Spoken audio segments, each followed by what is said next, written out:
mais uma aula. Ainda dentro dos asanas, hoje nós vamos falar sobre o peso do corpo e a força da gravidade, também as bases de apoio do corpo no chão e a sua capacidade de produzir tração.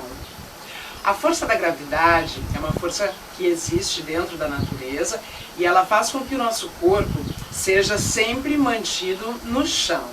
Essa força está o tempo todo atuando sobre nós, 24 horas por dia, desde o momento em que nós nascemos. Como desde esse dia nós estamos acostumados a ela, nós não a sentimos, mas ela está atuando sobre nós em qualquer momento do dia, quando nós estamos em atividade ou quando nós estamos em repouso, inclusive quando nós estamos dormindo.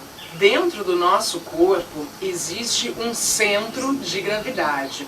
Esse centro de gravidade ele está localizado logo abaixo do umbigo, na região do Swadhisthana Chakra, e é ele quem nos mantém em equilíbrio. Como nós estamos submetidos à força da gravidade o tempo todo, nós não sentimos a atuação dessa força sobre o nosso corpo 24 horas por dia. Nós apenas a sentimos quando ela aumenta ou quando ela diminui. E ela está atuando sobre nós de cima para baixo, ou seja, da cabeça aos pés, quando nós estamos em pé, da cabeça até a pelvis, quando nós estamos sentados, ou no corpo inteiro, quando nós estamos deitados no chão. A nossa estrutura corporal, ela é projetada para estar bem encaixada dentro do seu esquadro. Quando nós estamos em uma posição confortável e bem estruturada, essa força ela consegue passar neutra até o chão. Então ela não sobrecarrega nenhuma outra parte do corpo. Agora, quando nós estamos com o corpo desencaixado, essa força passa sobrecarregando aquela região que está inclinada, que está desencaixada. Ou seja, quando o corpo pende um pouco para frente, ou quando ele pende um pouco para trás, ou para um lado, ou para o outro. E isso vai sobrecarregar articulações, vai influenciar a nossa estrutura óssea, muscular, sanguínea, desenvolvendo patologias estruturais ao corpo.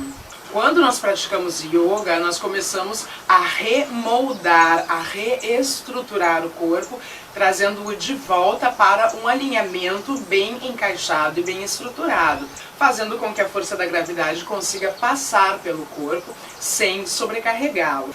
O nosso centro de gravidade, ele está diretamente ligado com o equilíbrio corporal e ele vai depender diretamente das nossas bases de apoio no chão, pois é através delas que nós começamos a estruturar melhor o corpo e a encaixá-lo bem novamente.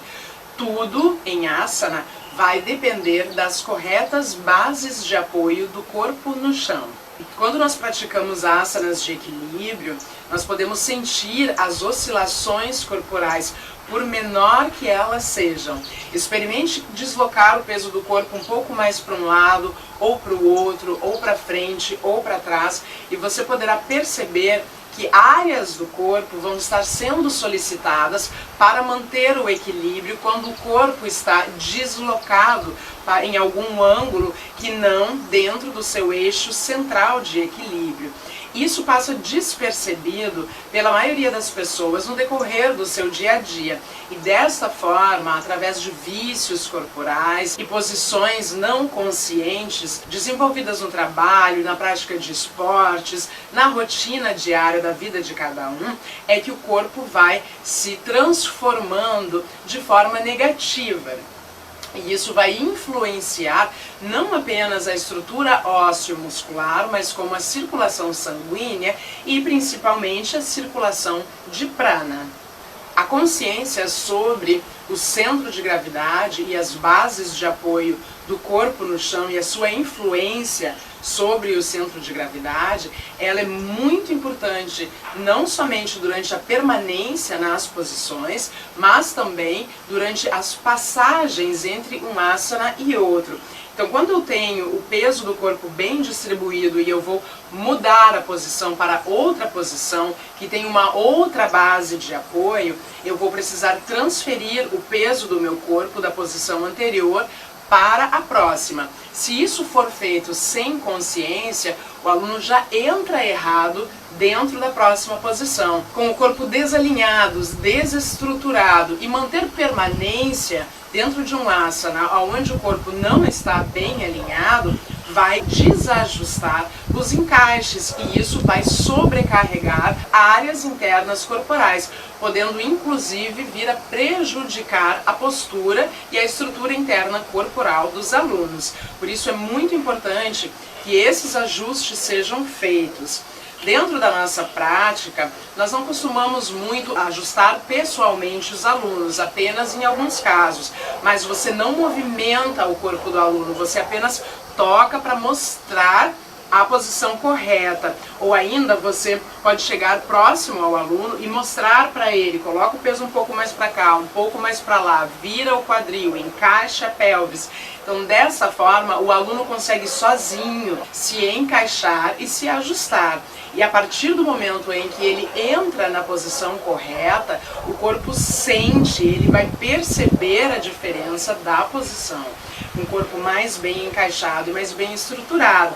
Então ali ele aprende sozinho a fazer essa mecânica de ajuste e a partir daí ele vai começar a observar esses detalhes internos do seu próprio corpo também durante a sua rotina diária, durante o seu dia a dia. Desenvolvendo assim consciência corporal e melhor utilização de si mesmo, que são os objetivos do yoga, se tornando dessa forma um yogi, ou seja, uma pessoa mais consciente que age em prol de si mesmo, ou seja, atua conscientemente em si mesmo. As bases corretas de apoio nas posições em pé, elas são chamadas em sânscrito de angustas. O angusta, dentro da literatura antiga yogi, angusta é como eles chamavam uma parte do corpo, como se fosse uma coisa só. Então é o primeiro e segundo dedos de cada pé e mais os seus metatarsos, ou seja, as bases, as almofadinhas do pé. Então essa base, a almofadinha, é chamada angusta. Essa é a principal base de apoio, mas o peso não pode ficar nem somente aqui e nem somente em nenhuma outra parte do pé. Ele precisa ser distribuído entre angustas e bem no centro dos calcanhares. Existe um terceiro ponto, é um ponto de apoio secundário, que é próximo ao dedo mínimo, não no dedo, mas na base, no metatarso dele. Então, o peso do corpo dos pés no chão, ele deve ser apoiado sobre esses três pontos: angusta, meio dos calcanhares e um apoio não tão expressivo como os dois primeiros, mas um apoio também existente nos metatarsos do último dedo, do dedo mínimo. Quando coloco o peso do corpo bem apoiado sobre esses três pontos, os tornozelos ficam estáveis. Automaticamente eu consigo encaixar melhor os joelhos, a pelvis, pois ela não vai ficar nem para trás e nem para frente, nem desnivelada para um lado ou para o outro, ela se encaixa bem. A cintura escapular também vai se adequar a esse encaixe e ficar mais bem estruturada. Um ombro não fica mais alto que o outro, o peito não fica mais aberto ou fechado e a cabeça vai conseguir permanecer bem alinhada. Nas posições sentadas, os pontos corretos de apoio são os upavisthas. Upavistha é o nome dos isquios em sânscrito. O que acontece é que a maioria das pessoas, por vícios corporais, por desleixo, por falta de conhecimento e de consciência, quando sentam, apoiam o peso do corpo sobre o cóccix. Quando você senta no cóccix, a coluna fica curva, pois o cóccix é a base da coluna. Se você está sentando sobre ele, você pressiona a base da coluna e toda a extensão das vértebras vai ficar curva. Quando você senta sobre os isquios, que são os dois ossinhos que nós temos logo embaixo dos glúteos, como duas bolinhas, é possível você sentir bem com as mãos. Se você sentar sobre elas, você consegue então manter o encaixe da cintura pélvica e a partir daí os demais encaixes, como a cintura escapular e a cabeça, pois esses são os pontos de encaixes do corpo. pés, cintura pélvica, cintura escapular e a cabeça. Eles estão interligados o tempo todo. Se você desencaixar um deles, todos os outros vão sair do seu encaixe correto. E eles vão estar sobrecarregando alguma área do corpo se eu estiver com algum deles desalinhado. Então, em asana, você sempre vai observar e dizer aos seus alunos aonde o peso do corpo deve estar e como ele deve estar distribuído sobre esses pontos, para que o aluno tenha a autossuficiência de conseguir se encaixar melhor, mantendo assim o corpo bem ajustado, bem alinhado dentro de cada posição que nós vamos dar em aula. Uma vez conscientes as bases de apoio, nós precisamos empurrá-las no chão. Esse empurrar é bastante sutil, ou seja, assim que você percebe, quando o professor fala das bases de apoio e você as percebe, você já coloca o peso sobre ela e já ajusta melhor o corpo. No momento em que você faz uma suave pressão dessas bases de apoio no chão, você produz uma força contrária à força da gravidade, ou seja, você faz o corpo crescer. Esse crescer, ele se dá em altura, porque você pressionou o chão, você cresce para cima. E também em diâmetro, porque o corpo se encaixou melhor, então ele abre e se acomoda melhor. Portanto, além de conhecer as bases corretas de apoio do corpo no chão, mostrar, explicar isso para os alunos em cada posição, você também deve falar para eles pressionarem essas bases de apoio do corpo no chão. Desta forma, o corpo todo irá se estruturar melhor. Essa é uma ferramenta, é uma mecânica que o aluno vai aprender em sala de aula. No momento em que ele começa a utilizá-la e encaixar melhor o seu corpo, os seus músculos que sustentam os ossos e as articulações, que são os músculos profundos de sustentação do corpo, eles vão começar a ser fortalecidos para sustentar depois, na posição correta, na posição ereta, as articulações e os ossos. O fortalecimento desses músculos, eles vêm da própria utilização em sustentação. E naturalmente eles vão corrigindo a postura corporal e desenvolvendo a força necessária para manter o corpo posturalmente ereto e correto durante o dia. A suave pressão das bases de apoio no chão, que vai permitir que o corpo cresça, ou seja, que ele seja tracionado, vai aumentar os espaços entre vértebras e articulações.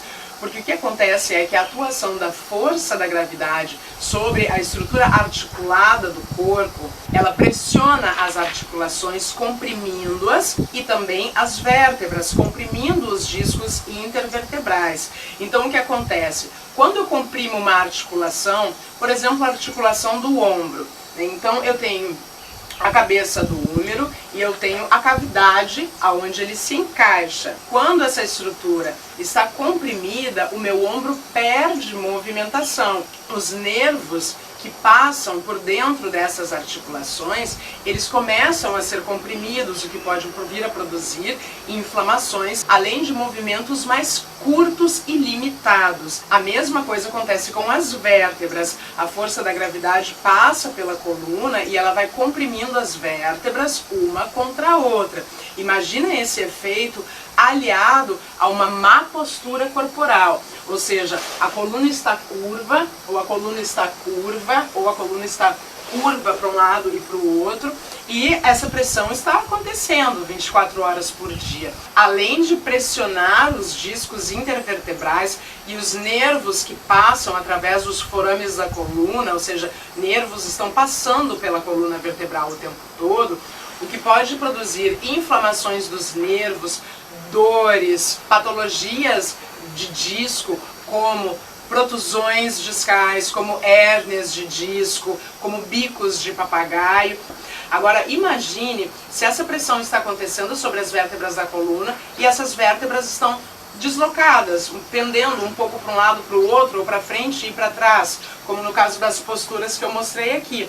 A pressão está passando sobre as vértebras e elas estão meio deslocadas. Então, nervos da região onde há pressão, eles vão estar sendo pinçados. A estrutura interna corporal vai alongar mais determinado lado da coluna e vai encurtar o outro lado da coluna, produzindo escoliose, cifose, lordose, além de várias patologias sobre as vértebras da coluna mesmo. Inflamações como o nervo ciático, por exemplo. Quando eu empurro os pés no chão e produzo essa suave tração, automaticamente eu aumento o espaço entre as vértebras da coluna e dessa forma os discos intervertebrais que estão entre cada uma das vértebras, eles ficam dentro da sua estrutura normal. Esses discos, eles são como almofadinhas, eles podem ser comparados com o chiclete Babalu, aquele chiclete redondo que tem um líquido dentro. Os discos intervertebrais, eles possuem esse líquido dentro deles.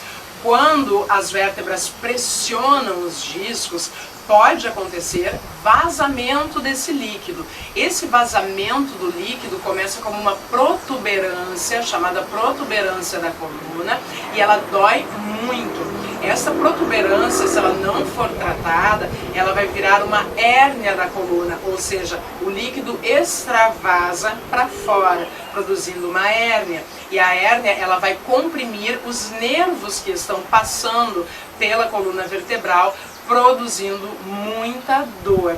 Então, isso tudo acontece pela força da gravidade atuando naturalmente dentro do corpo. O que acontece é que com o tempo, com a idade, os músculos vão ficando fracos. Se a pessoa não faz exercício, se ela não pratica yoga ou qualquer outro tipo de atividade, esse processo é mais rápido. Então, pela musculatura ficar fraca, ela não consegue mais manter os ossos e as articulações completamente estáveis. A força da gravidade atuando sobre isso, sem que a musculatura esteja forte para sustentar, como se fosse numa luta contra a força da gravidade 24 horas por dia, as compressões vão acontecer naturalmente. É um processo natural da vida. Então, quando nós praticamos as posições corporais, nós estamos fazendo a manutenção do corpo também em relação à força da gravidade. E ainda nós podemos utilizá-la a nosso favor se nós observarmos as corretas bases de apoio no chão, produzirmos uma suave pressão dessas bases de apoio no chão, para que o corpo cresça, se expanda em altura, em diâmetro, ocupe melhor todos os seus espaços. E assim nós vamos manter o corpo saudável. Namastê!